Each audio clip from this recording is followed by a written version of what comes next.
got another viewer's question for you. Maybe, Dave, you'd like to answer this one. Jonas Carlson from Sweden would like to know, would you, do you have any plans to do like Metallica did and allow people to record your shows on camcorders and cassettes? How do you feel about that? Yeah, actually I heard they had like a pit and people could come in, bring their, you know, Walkmans or whatever. But, you know, it's probably a good idea in some respects because there are bootlegs out there, you know, people are bootlegging shows and selling them. Yeah, you can't really stop it. But you can't, no, so it's very difficult. But I don't really think that we would do it. I mean, really, because you'd like to have some sort of control, quality control over what goes out as well.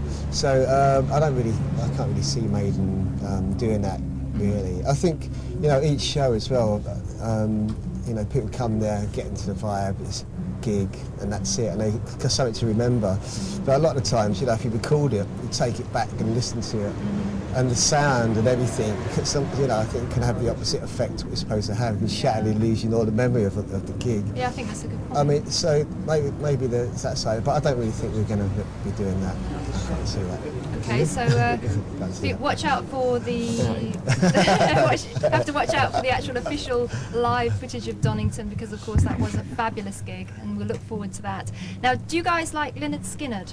Yeah. I thought you might, Yeah. because we've got an exclusive performance on the way, actually another live performance. You know by now it's a special edition of the Headbangers Ball dedicated to Iron Maiden and celebrating the release of Iron Maiden's new live album, a real live one. And as I said at the beginning of the show, we are going to be meeting up with all the band members, and right now it's time to talk to Bruce and Yannick, and obviously have to start with Bruce here because we've got some rather searching questions to ask you about your decision to leave Iron Maiden, Bruce. So I was wondering, at what point did you start considering to leave the band, and why did you time it as such, just to announce it fairly before the European tour? Well, the whole idea with getting the announcement out before we did the tour was that I didn't want to piss people off. I mean, obviously it's going to piss some people off, but I wanted to minimise the amount of that, because I figured that if you were straight up front about it and said, look, this is what I'm going to do, this is going to be my last tour, it means that it's not on my mind during the tour, which would be sort of hypocritical of me in a sense. I'd be going on stage, you know, with everybody thinking, oh, yada, yada, yada, you know, he's in the band everywhere. And at the back of your mind is always, well, when am I going to drop the bomb, you know, and tell everybody? So much better to get it over and done with at the beginning and you know, minimise all that. That way we can all go out and have a laugh, you know, we all go out and have a hoot, you know. Keep it all out in the open. Absolutely. And yeah. And you know, it gives everybody a chance to adjust, you know, it gives the fans a chance to adjust. It gives the guys in the band a chance to find a new singer. I mean, I'm looking as well, you know. Right. Now, Yannick, was it a shock to you when you heard Bruce's announcement? Yeah, completely shocked, yeah. I mean, we hadn't been to the for a while, so I didn't really... that? I thought it was the fact that I hadn't been down the pub with Bruce for a few weeks. He phoned me up, he said, is it something I've said? I said, no, Yannick, it's nothing you've said. It's not, you know. So we have to ask you, you know, what are going to be your plans from now on? Because I know that you want to branch out and concentrate and deal with other things, not just music, right? Yes, to an extent, but first and foremost, I'm a singer, and I'd like to explore some bits of me that I think, you know, I couldn't do within Iron Maiden. Well, I can't expose much more than I'm doing legally at the moment, sir, you know. Oh, God, in the privacy of my own pants, yeah. But yeah, I'd like to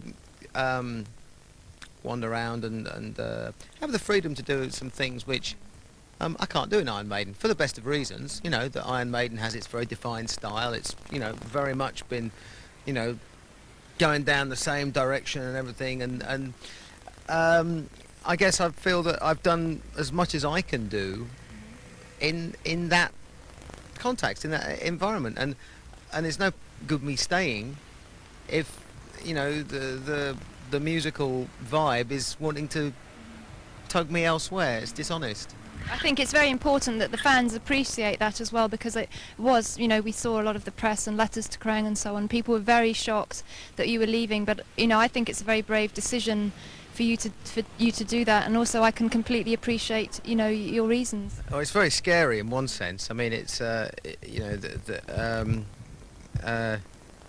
I think as the end of the tour approaches, you wake up each day going, ah, no, you know, as unemployment looms, you know. Well, we're going to talk a lot more about that.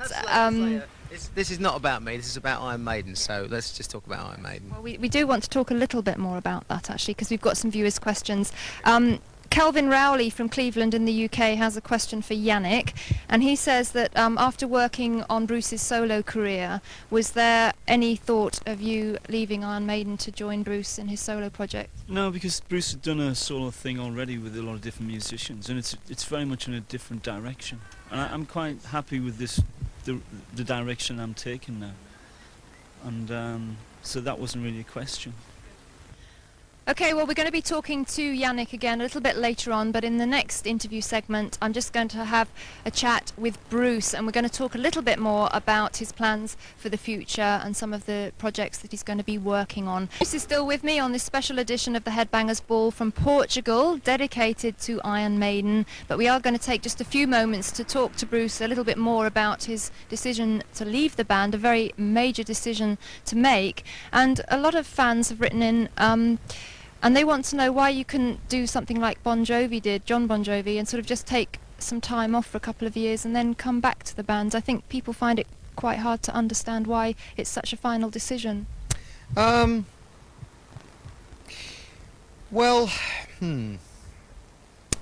I guess it has to do with some pretty some pretty deep-seated changes with the way I view music, really. Not that I don't like music anymore or anything. In actual fact, it's actually completely the opposite. And what I found with, for example, the last thing I did, Tattooed Millionaire, as I was writing this stuff, I was holding back from doing a lot of things that I thought might have been interesting. But I was holding back because I thought, well, this is kind of, I've got to do this. I don't want to kind of piss off people, you know, especially some of the more conservative Iron Maiden fans and stuff like that. So you're always consciously thinking, well, you know, in the background, you know, this is my part-time job, and this is the big thing. This is what I do full-time. This is going to take priority and everything else.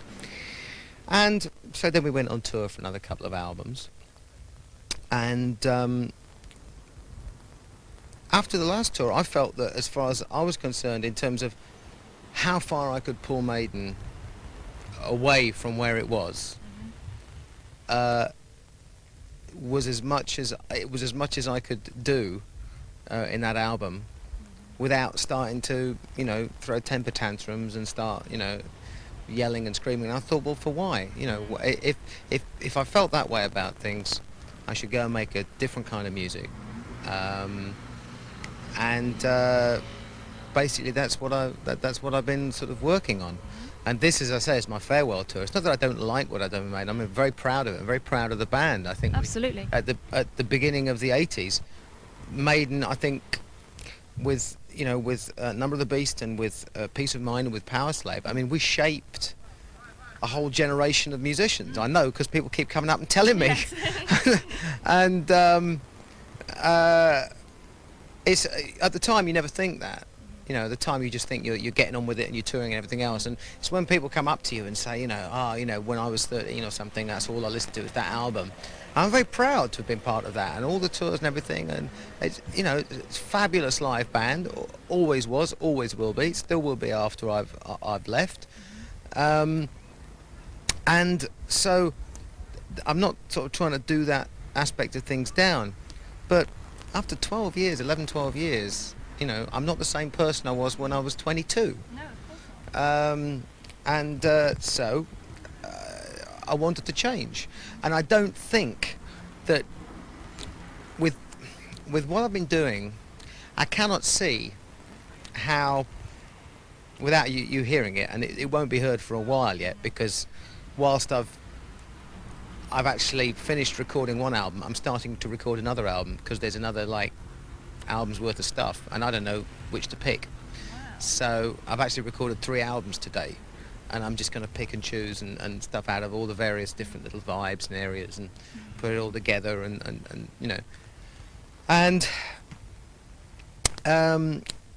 with all that music coming out, and it's very different to Iron Maiden, and it's certainly not Bon Jovi, you know.